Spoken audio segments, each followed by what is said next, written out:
ચાલો વિદ્યાર્થી મિત્રો, હવે આપણે આગળનો ટોપિક જે છે એ આગળના ટોપિક ઉપર આપણે વાત કરીએ એક સંકરણના પ્રયોગ વિશે, કે મેન્ડલના એક સંકરણનો પ્રયોગ.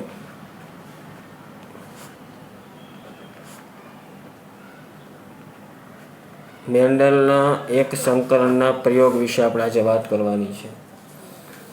તો સૌપ્રથમ મેન્ડલના એક સંકરણ પ્રયોગની અંદર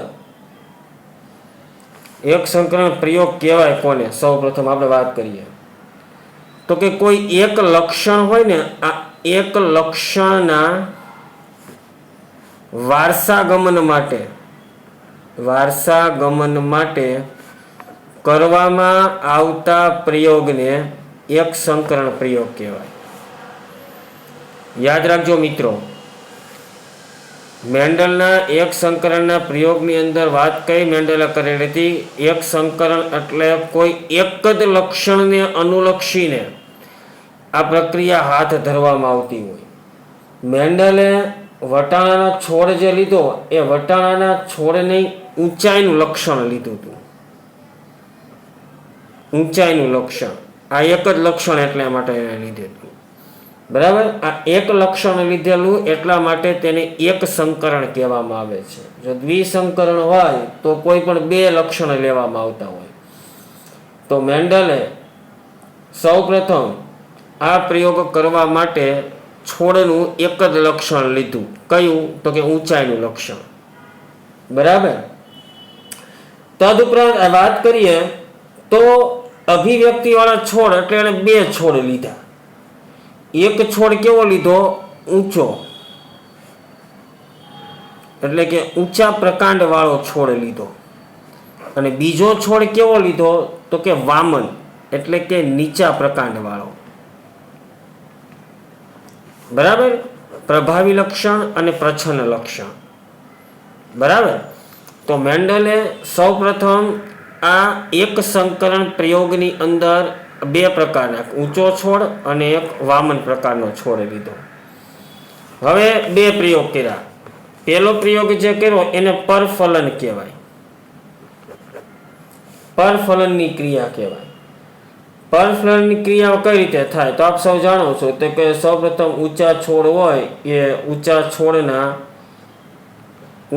છોડના પુષ્પમાંથી પુકેસર દૂર કરી દે અને પુષ્પ પર શું ઢાંકી દે? કોથળી ઢાંકી દે. બરાબર. હવે શું કરે? વામન છોડ હોય ને, વામન છોડ, એ વામન છોડની પરાગરજ જ્યારે પણ આ પરિપક્વ થાય, એટલે પરિપક્વ થયા બાદ પરાગાસન પર છાંટે. ખ્યાલ આવ્યો? ઊંચા છોડના પુષ્પમાંથી પુકેસર દૂર કરીને એ પુષ્પ પર શું ચડાવી દે? કોથળી ચડાવી દે. હવે વામન છોડની પરાગરજ લેવામાં આવે. આ વામન છોડની પરાગરજ જ્યારે ઊંચા છોડના પરિપક્વ જ્યારે થાય ત્યારે તેના પરાગાસન પર વામન છોડની પરાગરજને છાંટે છે. ખ્યાલ આવ્યો? આ રીતેનું પરફલન કરવામાં આવે. ઊંચા છોડનું પુષ્પમાંથી પુકેસર દૂર કરીને એના પુષ્પ પર શું ચડાવી દે? કોથળી ચડાવી દે, કે જેથી કરીને એના પરાગાસન પર કોઈ અન્ય પુષ્પની પરાગરજ બેસે નહીં. હવે વામન છોડની પરાગરજ લઈ. આ વામન છોડની પરાગરજ જ્યારે ઊંચા છોડનું પરાગાસન પરિપક્વ થાય ત્યારે તેના પરાગાસન પર વામન છોડની પરાગરજ એ છાંટી દે. પરિણામે પરફલન થાય. બરાબર. એટલે શું કરવામાં થાય? એટલે આ ક્રિયા કઈ કહે તો કે પરફલનની શરૂઆત થાય. પરફલનની શરૂઆત થાય એટલે એને પિતૃપેઢી પી તરીકે ઓળખાય. બરાબર, પિતૃપેઢી પી તરીકે કહેવાય. એટલે કેવા હોય? શુદ્ધ ઉછેરવાળા હોય. શુદ્ધ ઉછેરવાળા છોડ તરીકે તેને ઓળખવામાં આવે છે. હવે જ્યારે પણ તેમાંથી પ્રાપ્ત થતા બીજો જે છે, આ બીજ જમીનમાં જ્યારે વાવવામાં આવ્યા ત્યારે બધા જ છોડ કેવા થવા કે જેની ઊંચાઈ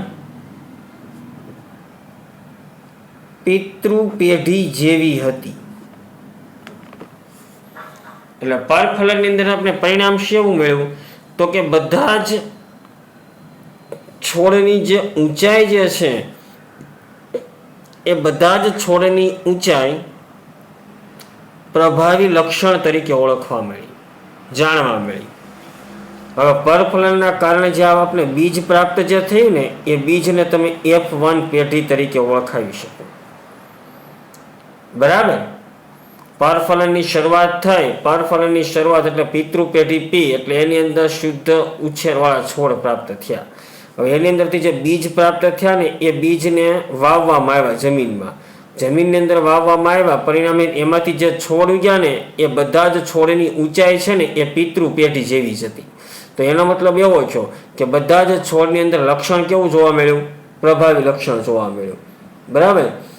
એટલે પિતૃ છોડના જેટલી જ ઊંચાઈ જોવા મળતી હોવાથી પરફલનનો પ્રયોગ જે છે એ પરફલનના પ્રયોગના માધ્યમથી છોડની જે ઊંચાઈ આપણને પ્રાપ્ત થઈ એ છોડની ઊંચાઈ મૂળભૂત રીતે પિતૃ પેઢી જેવી જ જોવા મળી. એટલે એને F1 પેઢી તરીકે જોઈ. બરાબર. ત્યારબાદ મેન્ડલે પ્રયોગ બીજો કર્યો કે જેને સ્વફલન કહેવાય, સ્વફલનનો પ્રયોગ કહેવાય. હવે સ્વફલનનો પ્રયોગ કઈ રીતે કર્યો? તો સામાન્ય રીતે આપણે વાત કરીએ તો મેન્ડલે છે ને F1 પેઢી હતી, એટલે કે આ પેઢીના જે બીજ હતા એ બધા જ બીજને છોડની અંદર સ્વફલન કરાવ્યું. આજે આપણે છોડ મેળવ્યા હતા. બરાબર. કેટલા છોડ હતા ખબર છે? તો કે 1064 છોડની અંદર આ ક્રિયા કરી હતી. બરાબર. હવે સામાન્ય રીતે વાત કરીએ તો F1 પેઢી જે છે આ F1 પેઢીની અંદર જ સ્વફલન કરાયું. એટલે આ છોડ જે ઉગ્યા હતા ને પરફલનની અંદર, આ પરફલનની અંદર જે છોડ ઉગ્યા હતા ને એની અંદર એને સ્વફલન કરાયું. બરાબર. 1064 છોડ એવા લીધા. તો એમાં આપણે જોઈએ તો 787 છોડ કેવા મળ્યા હતા ખબર? ઊંચા મળ્યા. જ્યારે 277 જેટલા છોડ કેવા પ્રાપ્ત થયા? નીચા પ્રાપ્ત થયા. એટલે કે એનું પ્રમાણ તમે જુઓ ને તો 3:1 જેટલું પ્રમાણ હતું. એનું પ્રમાણ કેટલું પ્રાપ્ત થયું? 3:1. આ પ્રમાણે એને છોડ પ્રાપ્ત થયા. હવે આ છોડને તમે ચાર્ટ દ્વારા સમજાવવા તો આ રીતે તમે સમજાવી શકો કે કોઈ પણ પ્રકારના છોડ જે લીધા, બરાબર, એટલે ઊંચો છોડ લીધો એને પહેલા અને ત્યારબાદ નીચો છોડ, એટલે બે છોડ લીધા, ઊંચો છોડ અને નીચો છોડ. હવે આની અંદર તો પ્રભાવી લક્ષણો જ હતા અને આની અંદર કેવા હતા? પ્રચ્છન્ન લક્ષણો. બરાબર. આ બંને વચ્ચે સૌપ્રથમ સંકરણના માધ્યમથી બંનેની અંદર એક એક લક્ષણ ઉતર્યું એટલે આપણને સૌ પ્રથમ F1 પેઢી પ્રાપ્ત થઈ, જે આપણે પરફલનના પ્રયોગની અંદર જોયું હતું. બરાબર. આ P પેઢી કહેવાય. આ P પેઢી પિતૃ પેઢીઓ છે. પિતૃ પેઢીઓ વચ્ચેનું પરફલનનો પ્રયોગ કર્યો હતો એટલે આપણને સૌપ્રથમ બંનેની અંદર એક એક લક્ષણ પ્રાપ્ત થયું. એટલે બધા જ છોડ કેવા થયા હતા? ઊંચા પ્રાપ્ત થયા હતા. બધા જ છોડ કેવા થયા? ઊંચા પ્રાપ્ત થયા. ઊંચા છોડ પ્રાપ્ત થયા. ખ્યાલ આવ્યો? હવે સ્વફલનની પિતૃ પેઢી કહેવાય. તો હવે સ્વફલનની પિતૃ પેઢીઓ લેવામાં આવી. બીજો પ્રયોગ છે. આ પ્રથમ પ્રયોગની અંદર આ પ્રક્રિયા થઈ. હવે આ આપણે જોયું ને કે મેન્ડલે 1064 છોડ લીધા હતા પરફલનની અંદર પ્રાપ્ત થયેલા 1064 છોડની અંદરથી ફરી પાછું એને શું પરિણામ મળ્યું? તો કે 3:1 પરિણામ મળ્યું. પણ 3:1 પરિણામ કઈ રીતે મળ્યું? તો કે આ રીતે મળ્યું. બરાબર. તો સૌપ્રથમ આ બંને સ્વફલનના પિતૃઓ લેવામાં આવે. સ્વફલન પિતૃ પેઢી કહેવાય. અહીંયાથી સ્વફલન પિતૃ પેઢીની તરીકે અહીંયા લીધેલી. બરાબર. હવે બંનેના એક એક કારકો છે. આ પ્રભાવી કારક છે, આ પ્રચ્છન્ન કારક છે. આનું પણ એક છે, પ્રભાવી કારક છે અને પ્રચ્છન્ન કારક છે. બરાબર. હવે આની વચ્ચે સંકરણની પ્રક્રિયા એટલે કે કરવામાં આવી. તો સંકરણની પ્રક્રિયા કરવામાં આવી એટલે એક જનીન આનું ઉતરું, એક જનીન આનું ઉતરું, એટલે બંને જનીન કેવા થયા? કેપિટલ ટીમાં. એક જનીન આનું ઉતરું, ત્યારબાદ એક જનીન આનું ઉતરું, એટલે ફરી પાછી અંદર વાત કરી તો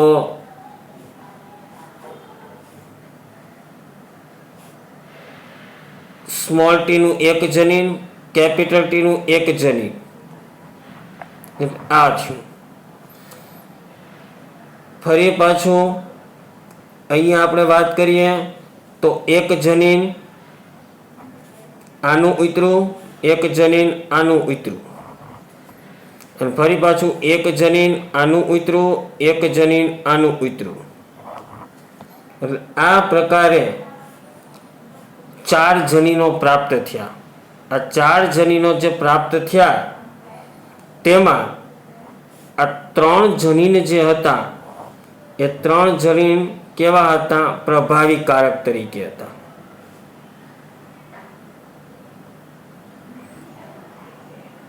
બરાબર. એટલે છોડ કેવા હતા? ઊંચા હતા. અહીંયાથી એક જનીન આનું. જ્યારે આ એક જનીન પ્રચ્છન્ન કારક તરીકે હતું એટલે આ છોડ કેવો મળ્યો? નીચો છોડ પ્રાપ્ત થયો. એટલે વાત કરીએ તો 75% છોડ જે હતા એ 75% છોડ મૂળ સ્વફલનની પિતૃ પેઢી જેવા જ હતા. જ્યારે 25% છોડ જે હતા એ 25% છોડ એ પિતૃ પેઢીથી કેવા હતા? અલગ હતા. હવે આ જે આપણને 4 જનીનો જે પ્રાપ્ત થયેલા છે એ F1 પેઢીમાંથી પ્રાપ્ત થયા. એટલે આ પેઢીને કહેવાય F2 પેઢી તરીકે ઓળખવામાં આવે છે. ખ્યાલ આવી ગયો મિત્રો?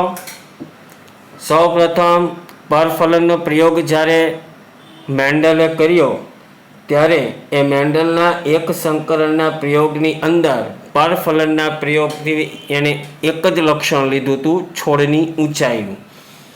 છોડની ઊંચાઈવાળું લક્ષણ જ્યારે તેણે લીધું ત્યારે સૌ પ્રથમ તેના 2 પ્રભાવી અને 2 પ્રચ્છન્નકારક જનીનો લીધા. આ બંને વચ્ચે પરફલનની પ્રક્રિયા જ્યારે કરાવવામાં આવી ત્યારે બંનેમાંથી એક એક લક્ષણ જ્યારે વિતરિત થઈ નવો છોડ પ્રાપ્ત થયો ત્યારે બધા જ છોડ કેવા હતા? ઊંચા છોડ પ્રાપ્ત થયા. આ પરફલનની F1 પેઢી તરીકે ઓળખવામાં આવ્યું. આ પ્રયોગ નંબર 1 કર્યો. હવે મેન્ડલે પ્રયોગ નંબર 2 એટલે પરફલનની અંદરથી જે પેઢી પ્રાપ્ત થઈ હતી એની અંદર જ તેણે સ્વફલનની પ્રક્રિયા દર્શાવી. એટલે સ્વફલનની પિતૃ પેઢીના 2 લક્ષણો લીધા. આ જ 2 છોડ વચ્ચે ફરી પાછું સ્વફલનની પ્રક્રિયા દર્શાવવામાં આવી.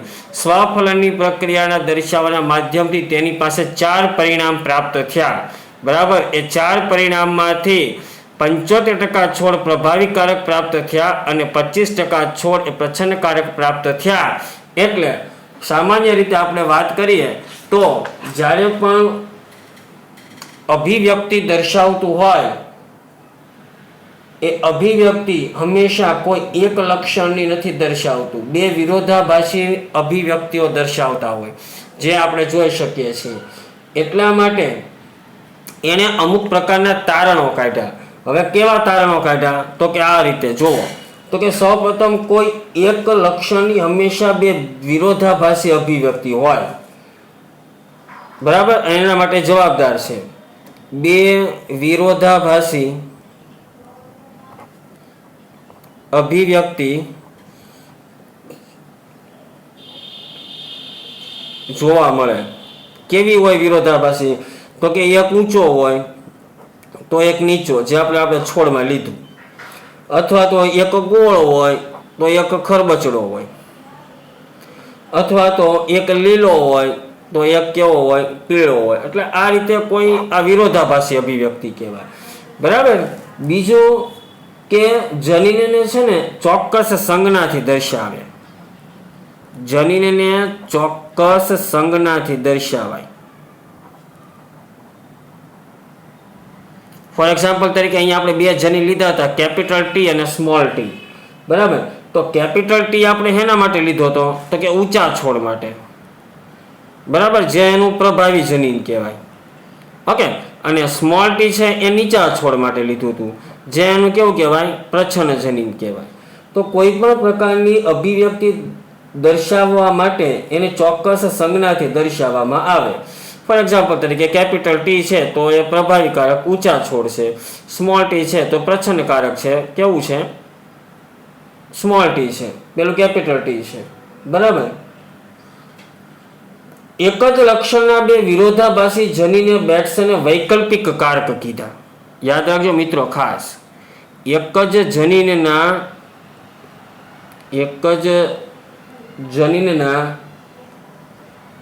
બે વિરોધાભાસી જનીન, એને શું કહેવાય? વૈકલ્પિક કારક જનીન કહેવાય. વૈકલ્પિક કારક જનીનો.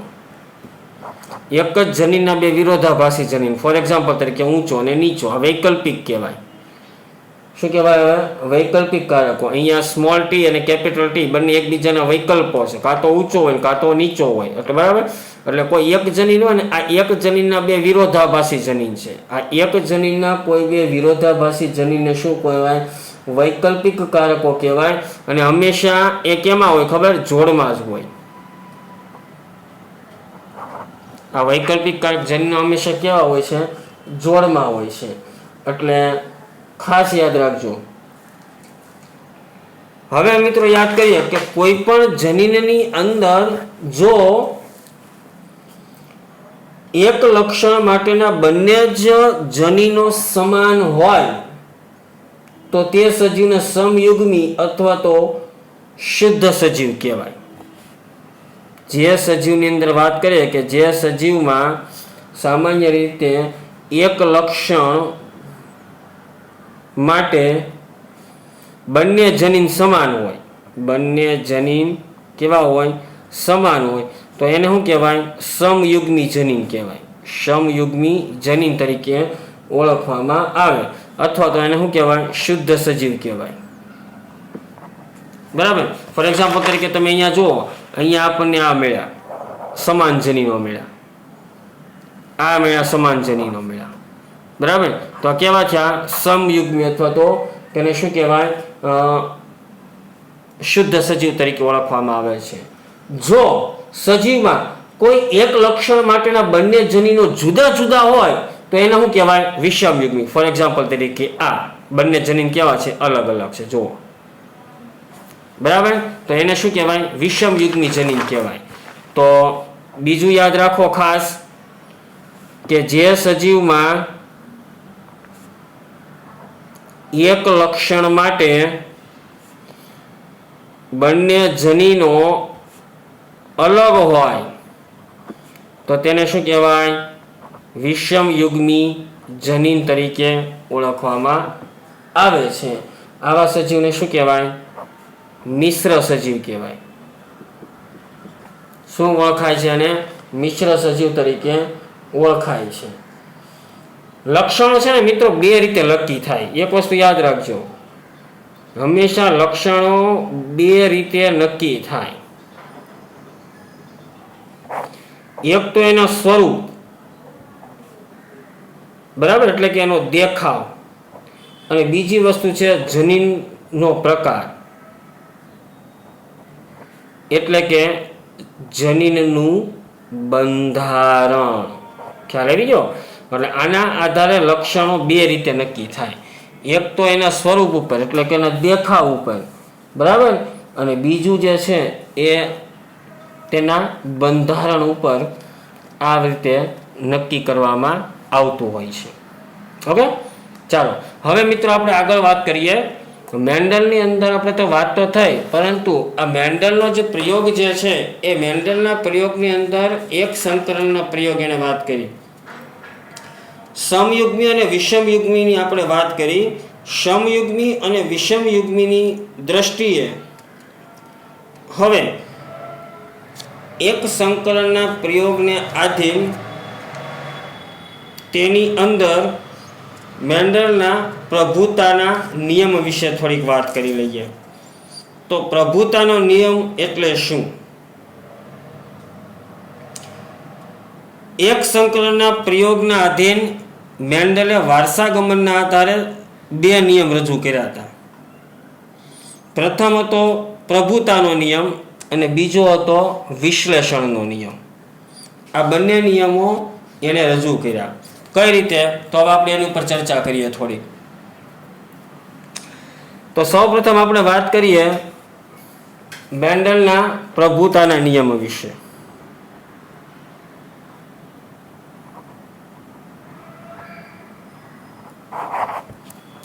બરાબર, યાદ રાખો કઈ રીતે? તો કે વિષમયુગ્મી સજીવમાં કોઈ એક લક્ષણના બે જુદા જુદા જનીનો આવેલા હોય ત્યારે તેમાં જે જનીન અભિવ્યક્તિ થાય તેને પ્રભાવી જનીન કહેવાય, અને જે જનીન અભિવ્યક્તિ ન કરે એટલે કે અવ્યક્ત રહે તેને પ્રચ્છન્ન કહેવાય. મેન્ડલના પ્રભુતાના નિયમની અંદર સમજાવવાનો એટલે કે એની પહેલી વ્યાખ્યાનું વિધાન શું કહે છે? તો કે કોઈ પણ પ્રકારના વિષમયુગ્મી સજીવ, એટલે હમણાં ઉપર આપણે વાત કરી હતા વિષમયુગ્મી સજીવ એટલે કે મિશ્ર સજીવ. કેવો? તો કે આપણે જોયું હતું વટાણાના છોડની અંદર એક આ જનીન હતું અને એક આ હતું. આ વિષમયુગ્મી સજીવનું જનીન થયું. તો કે કોઈ પણ વિષમયુગ્મી સજીવની અંદર એક લક્ષણના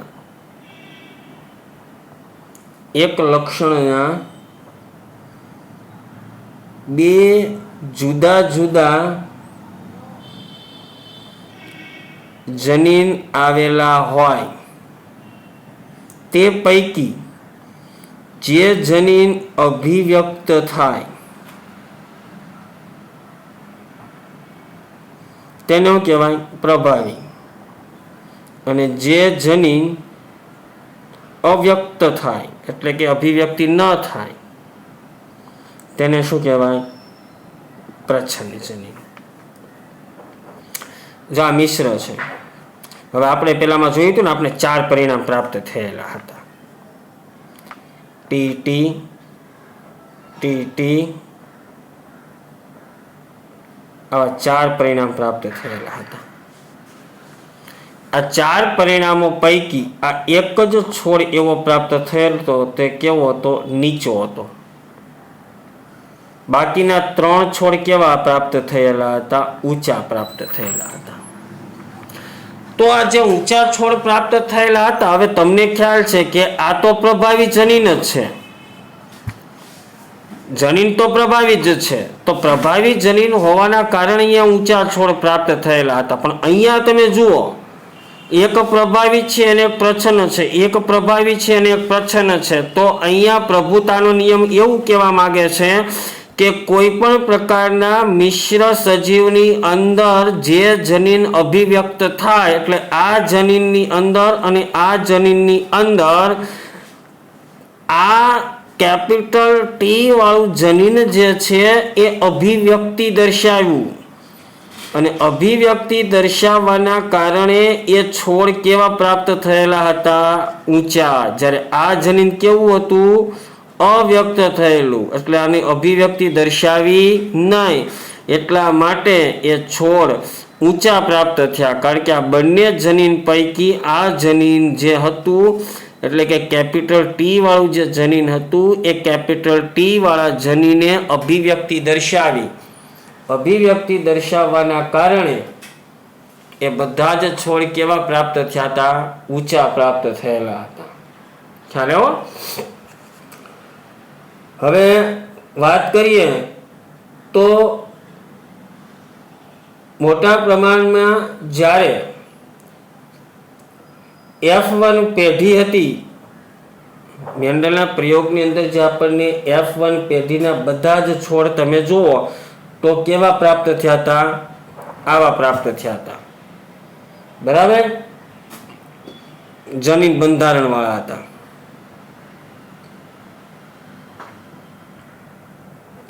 એક પ્રભાવી અને એક પ્રચ્છન્ન જનીન બંધારણ વાળા બધા જ છોડ હતા. બરાબર? હવે તમે જુઓ, આ જ પેઢી વચ્ચે જ્યારે સ્વફલન કરાવવામાં આવ્યું, આ પરફલનમાં આપણે પરિણામ આ પ્રાપ્ત થયું હતું.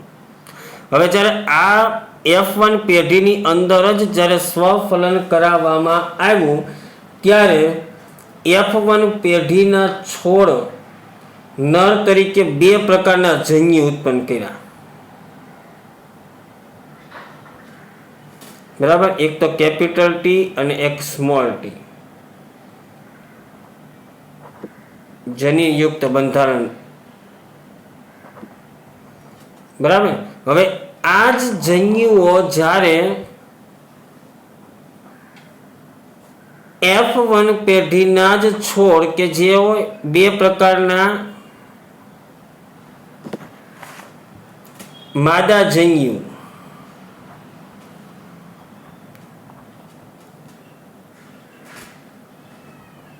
જનીનયુક્ત બંધારણ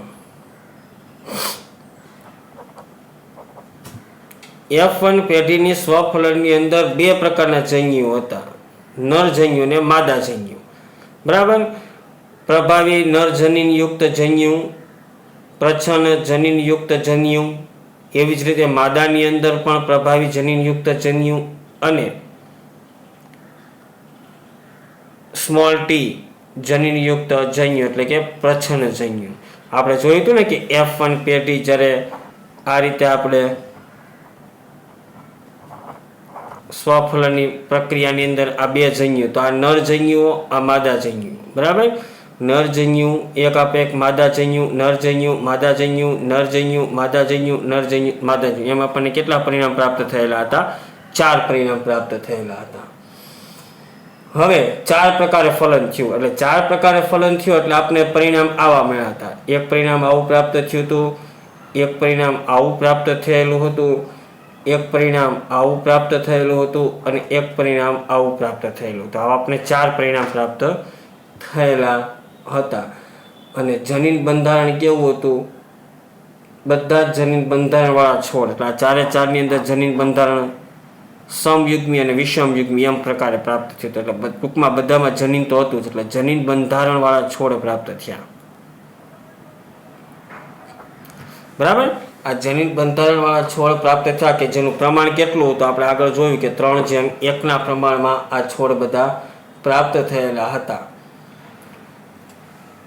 જેમાંથી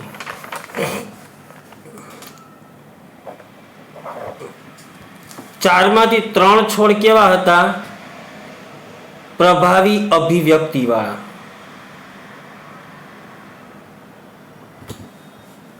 બરાબર? 4માંથી 3 છોડ કેવા હતા? પ્રભાવી અભિવ્યક્તિ દર્શાવતા હતા. જ્યારે 1/4 જ્યારે એટલે કે એને પ્રચ્છન્ન અભિવ્યક્તિ દર્શાવતા.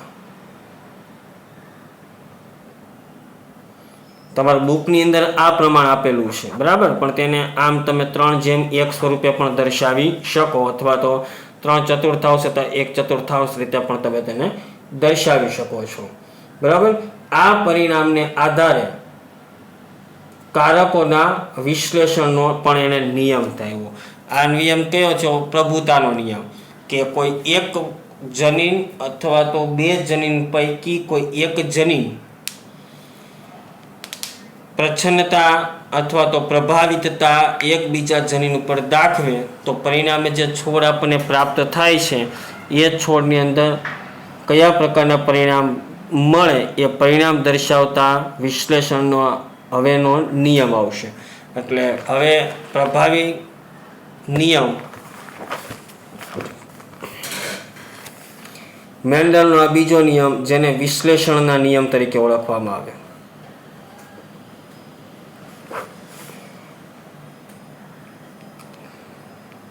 વિશ્લેષણનો નિયમ કોને કહેવાય?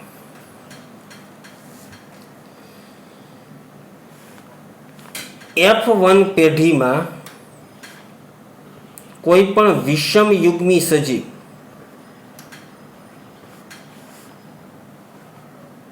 બંને વૈકલ્પિક જનીનો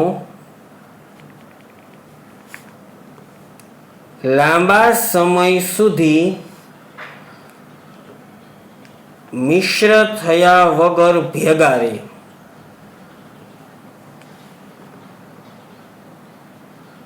ભેગા રહે છે. જ્યારે તે સંકરણમાં ભાગ લે, જ્યારે સંકરણમાં ભાગ લે ત્યારે જ એકબીજાથી છૂટા પડે.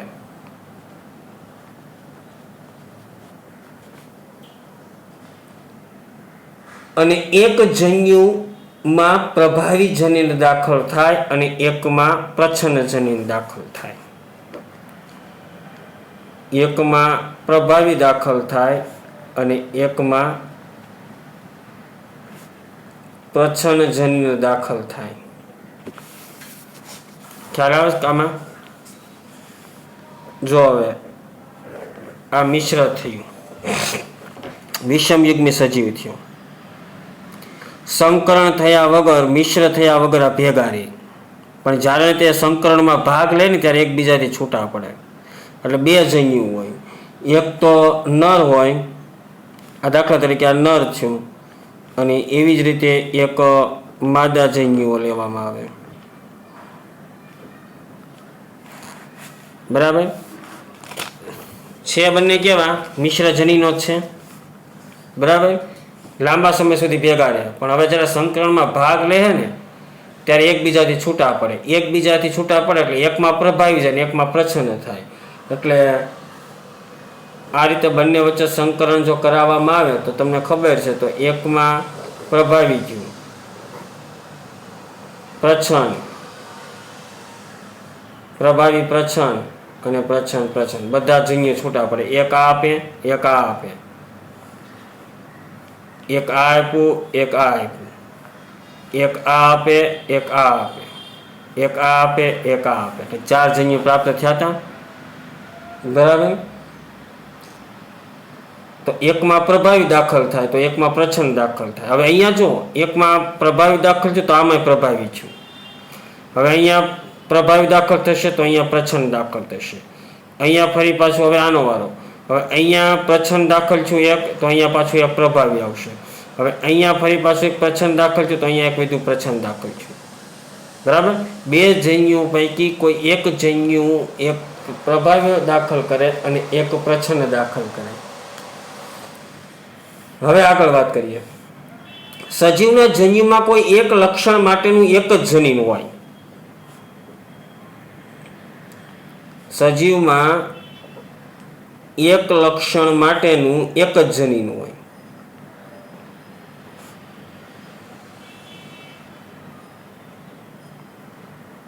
તેથી એ જન્યુ હંમેશા કેવું રહેતું હોય? શુદ્ધ જ રહે.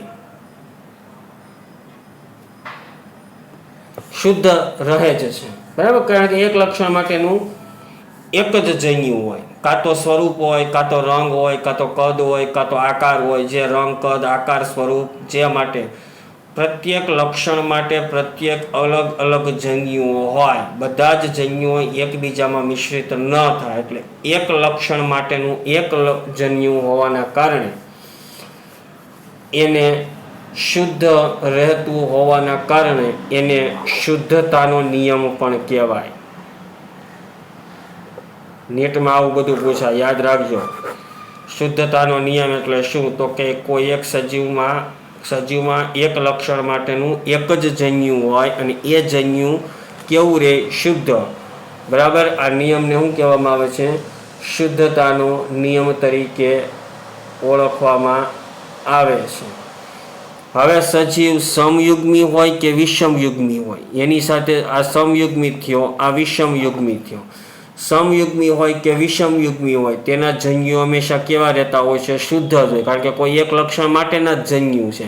એટલે શુદ્ધતાના નિયમની અંદર આ પણ લાગે કે એક જન્યુ અથવા તો બે અરસપરસ અલગ અલગ જન્યુઓ, એટલે કે સમજન્યુઓ હોય કે વિષમજન્યુઓ હોય, આ બધા જ જન્યુઓ એક લક્ષણ માટે હંમેશા કેવા રહે? શુદ્ધ જ રહેતા હોય. શુદ્ધ જ રહેતા હોય એટલા માટે તેને વિષમજન્યુ તરીકે અથવા તો શુદ્ધ રહેતા હોવાના કારણે તેને શુદ્ધતાના નિયમ વિશે પણ આપણે કહી શકાય. એટલા માટે આ વિશ્લેષણના નિયમની અંદર તેની વાત કરી શકાય. હવે આપણે વાત કરીશું આગળ કે પ્રભુતાના નિયમ અને વિશ્લેષણના નિયમને આધીન જ્યારે પણ મેન્ડલે આ પ્રકારના પ્રયોગની અંદર વાત કરી ત્યારે પ્રભુતા ની સાથે અપ્રભુતા પણ આવે. તો એ અપ્રભુતાનો નિયમ શું કહેવા માંગે છે, જે હવે આપણે નેક્સ્ટ લેક્ચરની અંદર વાત કરીશું.